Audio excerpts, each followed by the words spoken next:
Yes. Okay, let's go ahead and dive into it here then. We'll go ahead and call to order the special meeting of the East Grand Forks City Council for Tuesday, June 2nd, 2026 at 5:26 p.m. Would the city clerk please call roll? Mayor Mark Olstead, Council President Brian Larson, Here. Council Vice President Tim Riepel, Here. Council Members Tammy Schumacher, Here. Ben Pukshavinsky, Dale Helms, Here. Don Kazemi, Here. Karen Peterson. Here. Okay, we have a quorum. Please turn on your microphones, as this is a open meeting. Our first and only item here is updates on the proposed cannabis retail registration at 302-304 Demers Avenue. Reed, do you want a motion in a second before we start to talk, or do you want to? No, I think we can treat it like a work session and just jump into it. Yeah. That's correct. Good. Go ahead, Reed. Okay. Thank you, Council President and members. Renee did pass out in front of you a request for council action that summarizes some of what we learned last week from Red Iris LLC, which is the applicant that received the lottery selection for the downtown location. There's a couple of different entities we'll talk about as we update this. Red Iris LLC, number one, being the applicant that will have the cannabis license. And then you'll also hear myself and Nancy and Ron maybe mention Chicago Atlantic. Chicago Atlantic is the real estate developer or the real estate investment developer that is acquiring the property, the 302-304 Demers Avenue property. And up to this point, with what we'll provide you kind of for status update, Chicago Atlantic has been much more involved than Red Iris has. Red Iris being they will be the end user and the leaseholder leasing the property from Chicago Atlantic by the time this all gets to closing.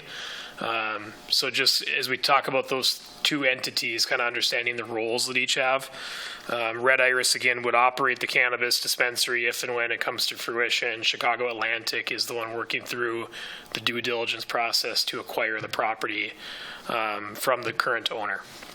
So as of Friday morning last week, we had a call with Chicago Atlantic. Representatives from Red Iris were on that call as well to just kind of go through in greater detail the process from early September 2025 when Red Iris was selected in our lottery through till today.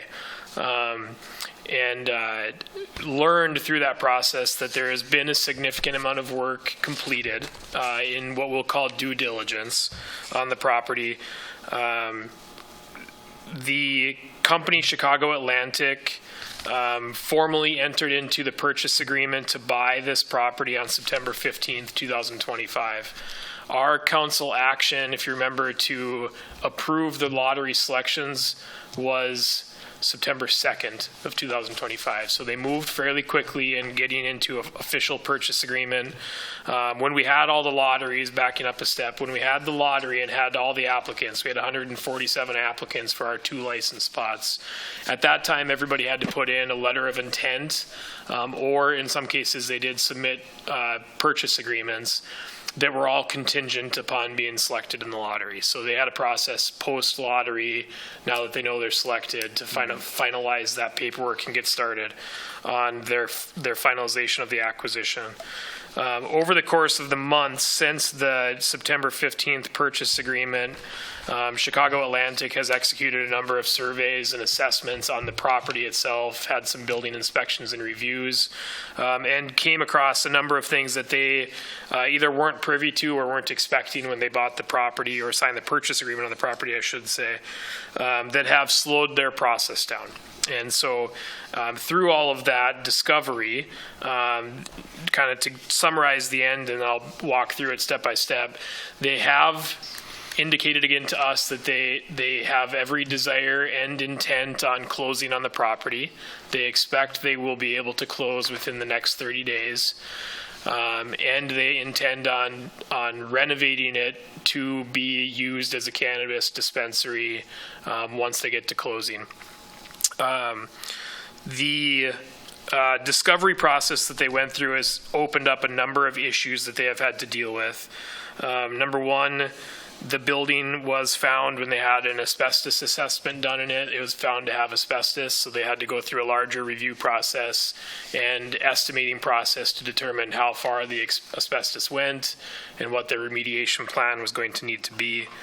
The structure itself, in order to comply with Office of Cannabis Management space requirements, they are expecting to need to put rooftop units on the building. They had to have a structural assessment done and then have structural engineering involved because the current roof was deemed to not be stable enough to put the rooftop units that they proposed to install on it. So that's another area that has slowed them down. And they are still in the process of dealing with the utility lines that access that building are kind of attached to or running through, attached to walls or running through private property of their neighboring adjoining walls. Of the two neighbors, the neighbor immediately to the east and the neighbor immediately to the north, their natural gas lines and power lines are running on those walls. And so they've gone through a process of trying to work with those neighbors to get utility easements in place and determining if they can't get a utility easement in place from the neighbor, just trying to reinforce and affirm that they have rights to those utility lines so that the building doesn't get cut off from its needed utilities. So all of those things, and it's detailed more in the letter that was provided. The Chicago Atlantic provided with resources of the assessments that they had done and the surveys that have been completed to us. Let's see, walk through my steps here. I did touch on the closing. They expect they can close within 30 days. Building plans have been submitted to Ms. Ellis's office, the building official, for review as of May 22nd. The building official himself has completed his initial review, and it appears that the plans are in really good shape. There's a few minor recommendations. Nancy, I'll let you go into that later if you would desire to. And then Fire Code now has the plans, as of yesterday, has the plans to begin their Fire Code review. And those are complete. Okay, great.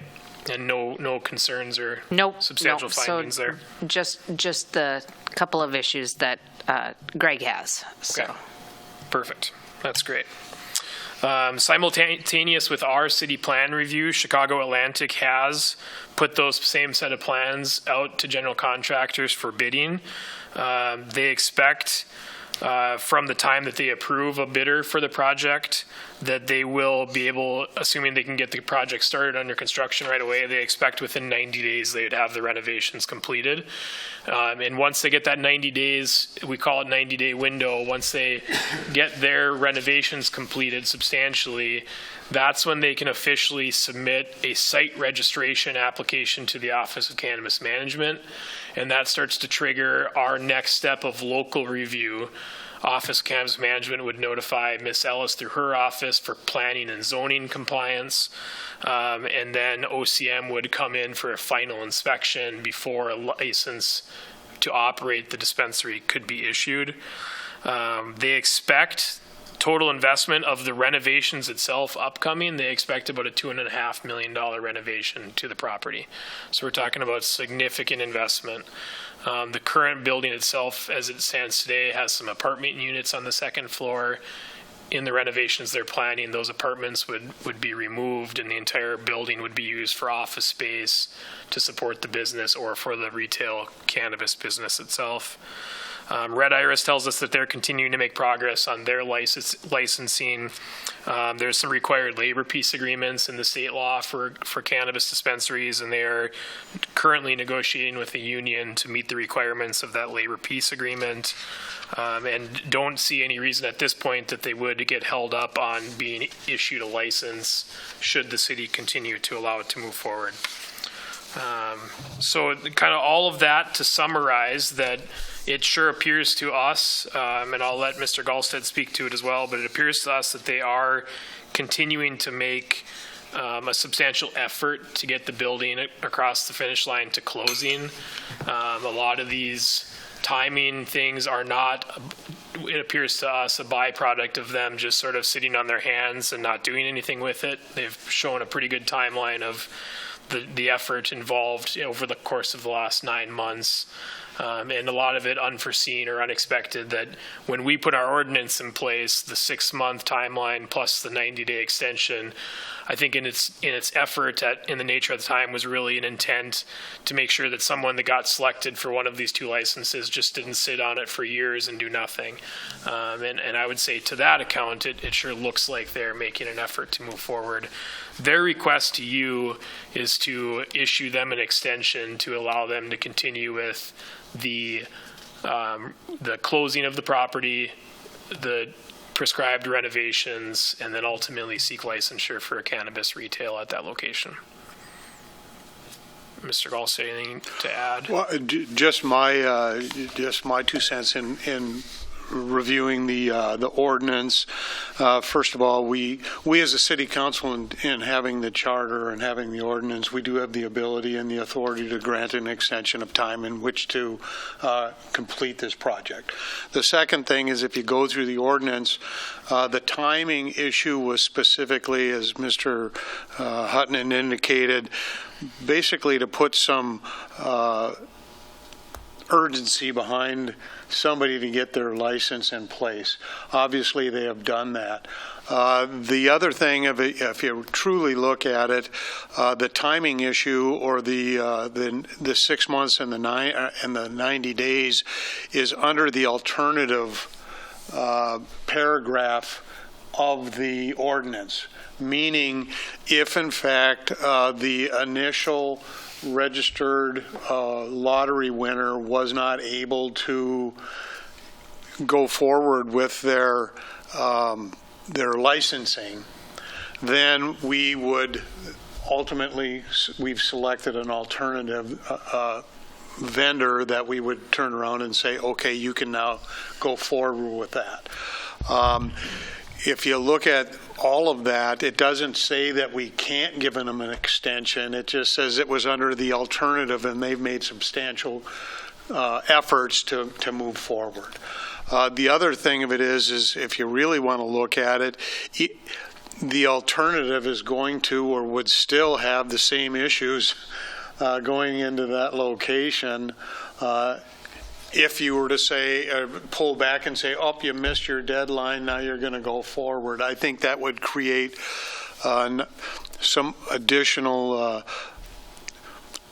legal issues for the city of East Grand Forks at this point, since they are making a substantial effort to move forward and have a substantial investment in it at this time, and have shared with us the fact that they're moving forward. The other thing of it is, I don't even know if the alternative is still there, or if they would have the ability to renovate this building in the amount of $2.5 million, or get the different structural reports in place, because all of that has been a significant expense to this point. So that was a long way of saying it would be my recommendation to at least consider it. If we're going to go forward, I would give them the extension based upon their significant and substantial efforts to move forward. It's not been because of something that they dragged their feet on. It's been things that have showed up in the selection process of that site. Thank you. Yes, I think so. Are we looking for a motion to approve an extension to October 15th at this point? I was going to say, we're not looking for that tonight. This is more of a work session, okay? What we were looking for was, we wanted to give the council the understanding of what was going on, have the ability to consider all of the discussion and the information, to process it, and then we will, at the next work session, we'll say next week, we'll have a special meeting that we'll notice so that we could have action. This one, we didn't actually notice it to have action. It was just a special meeting, more of a work session for discussion. Oh, okay. So kind of an off cycle. We're here to talk about it. We'll plan to vote on it next week. That's the way we'd anticipated. I guess that would be up to the council if they wanted to wait an extra week, but It wouldn't be next week, it'd be 2 weeks, right? But We'd do a special one. could, yeah. To that point, and that's I didn't go down that road of discussing that with the Chicago Atlantic owners. What I will say is that June 1st was the expiration of the extension yesterday, right? So they are on notice. It's not a stop work order. We don't have the ability to give them a stop work order on their property going through their due diligence process. It's under their control by their purchase agreement. But they do know, and they are on notice, that as of yesterday, their extension is expired. And so any next steps they take at this moment are at their own accord and their risk. So I'm sure they will like a timely answer from us so that they can determine what their next steps need to be. But I could follow up tomorrow with any other comments or questions that come tonight with a maybe question of do they expect an answer from us or desire an answer, maybe is a better way to say it, with a special meeting as quickly as next Tuesday, or could we take action at our regular meeting on June 16th? We could go either direction with that. Okay. We have a question from Mr. Helms and then Mr. Riopel. Yeah, reading this letter that you sent out to us, Reed, to me, I understand the fact that they've been working on this stuff, but this Atlantic, Chicago Atlantic, if they're in a real estate business and they're buying an old building, you would think that they would understand that, especially asbestos would be a problem, because that's pretty common. The other stuff, some of the electrical things and stuff like that, I understand. But to me, reading this letter, it sounds to me like it's more of a buyer-seller issue in there, trying to get things worked out probably than some of the other stuff. So all I'm leading up to is, I guess, that I would be willing to grant an extension, but I think I would rather look at it like a 90-day thing instead of a 5-month thing, just to kind of keep the pressure on and keep them moving, so we know that it's really. And then if time comes at that point and we have to do something else, we probably could if we needed. But I think we just need to make sure that we keep them, hot on this project and going. Just to clarify, though, too, is that OCM has specific requirements that go above and beyond our building code. So when they bought the building with that idea, they have to go through a more extensive process than what somebody else would buy. So it goes a little bit beyond just buyer seller, because like the HVAC units, those are different than what you would put in a regular commercial building. How many accesses they have, how, like, security-wise, those are more extensive than a typical building code thing. So it's not just like a quick, I'm purchasing a commercial building. It's like a lot of other commercial buildings, because the other two projects also had to do a lot of work to bring it up to OCM standards. So that's why I think, just from viewing this, they're not just dealing with a regular discovery of asbestos or a regular discovery of where we're going to put, if the HVAC units are of the appropriate size to put something in there. They also had to go above and beyond, so that required the additional studies and the additional length of time. So that would be the only reason why I would say they have put in, more of a quicker effort to try to get through it. I do know that they did a public records inquiry, gosh, would it have been February, March? We typically get them where they ask all permits issued, if there's any contaminated soils, those types of things. And we would have record of that in our office, because we always keep them. Because once we get a question from one, we usually get it 7 times from the same different lender. So we would have record of that as well. So I know they went through that process as well sometime in those winter, February, March timeframe. So.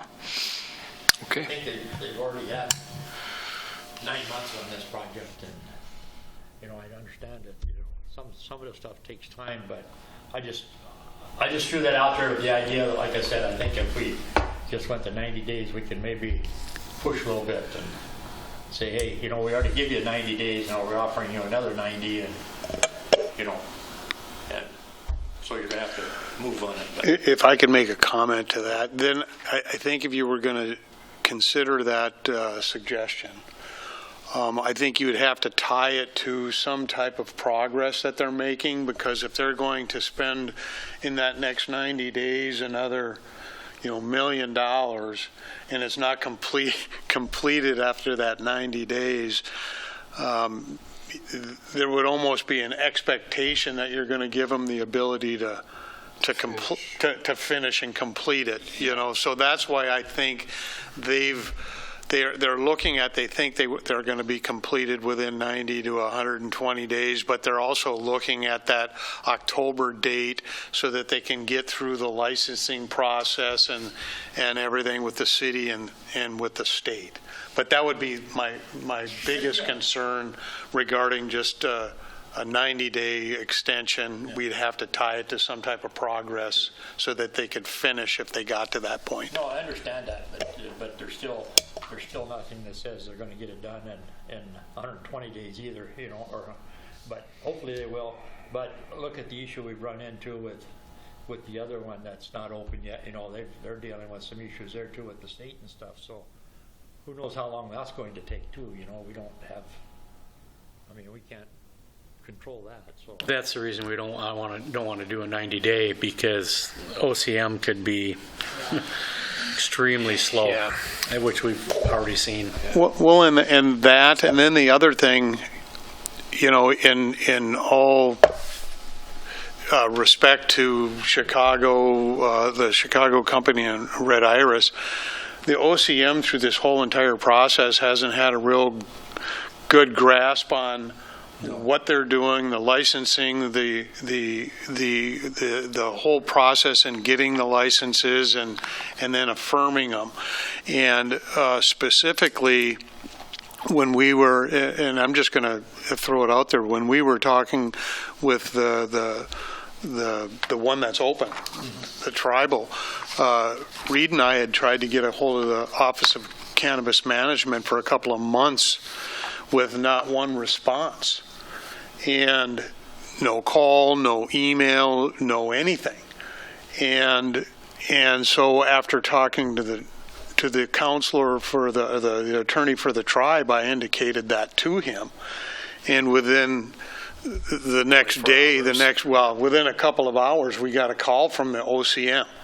And so, to me, I understand the timing issues and what's going on. I just think that there's a whole lot more going on with delays and extensions and such than just the real estate developer or the distributor trying to figure it out, because it's kind of new for everybody, but there hasn't been a real good response time from the state of Minnesota when you're looking for answers. the problem with that is, though, they probably don't know any more about what's going on than we do, because it's all new to everybody.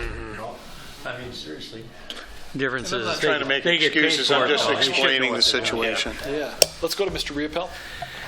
I was just kind of jumping on what Ron had said. I agree with the fact we should probably just let it go. There's going to be some delays.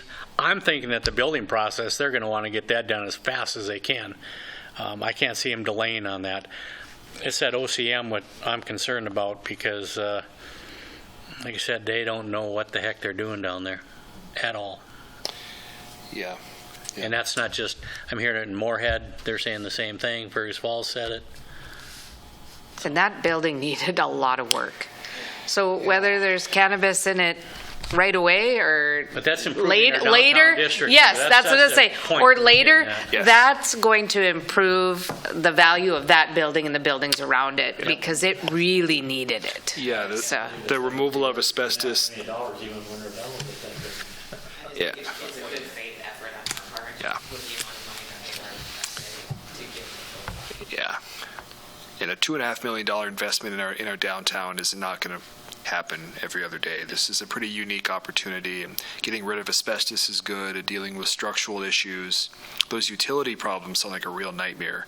That's unfortunate that they had to deal with that, but it had to get untangled at some point. That's common in those old buildings. I think you're probably Real right. common. It's just a And I think the thing that's unusual is private utilities. So the one building can request that the other building remove them, but at the same time, we have, the city and Xcel Energy have a blanket easement to go in there and work on them whenever we want to. So it's a real unique situation. And we also have I think we have a pedestal outside. Todd Grabansky and I and Brendan with Xcel Energy Wilkins, we're over there with Attila March, April, kind of discussing it and trying to figure that out as well. So The biggest issue with the utilities is that there's not an Xcel Energy easement, there's not a city easement. However, the utility or the East Grand Forks Electric are right between the two buildings, and the gas lines are attached to the options building. So they're there, but nobody's taking them away. So there isn't necessarily a written easement, but they're not going anywhere because both of them need gas, and if you said they couldn't be there, nobody'd have gas.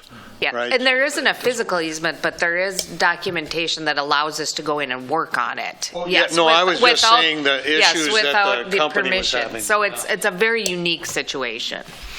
Well, we were here for a work session, so that's what I was doing. I just started a work session. I would support the extension as well, and we can have a good discussion if it's contingent on work getting started. Some way to ease our efforts there. But there's so many roadblocks. This just sounds like one of those nightmare construction projects that you don't want to get into. But thankfully, someone's doing it in our downtown and taking care of this historic building, too. My only question would be then, Ron, should we wait until next Tuesday to submit or to send back our review of the plans and some of the things that need to be changed? Or should we notify them?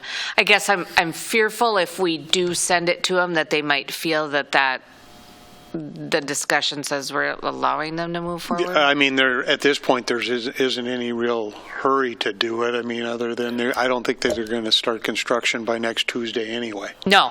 So we're just going to hold off on those until we get it, and then we can send them. It wasn't anything of. I mean, What did you pick up in the plan review, Nancy? plan review. They were very detailed. They did an excellent job. I think Greg had 9 things that just needed to be changed. And I think they were just some simple ADA stuff and a few things here or there. Fire had none. So we know that as far as fire code goes, they were good to go there. So Sprinkled now when it was Spud Jr.? I don't think it was sprinkled. Okay, it will be, I would assume, with this. I think they have to be. Yep. It'll mean ADA accessibility. Once they're done here, I'm sure they have to. The selling floor does. The office space doesn't. It's all dependent on classification of the building, and so they can classify it different ways. I will say removal of the apartments upstairs is a good thing. Those apartments need a lot of work, so it's probably better that they're out of rentable use, I think. So Just hope they can find another spot in town.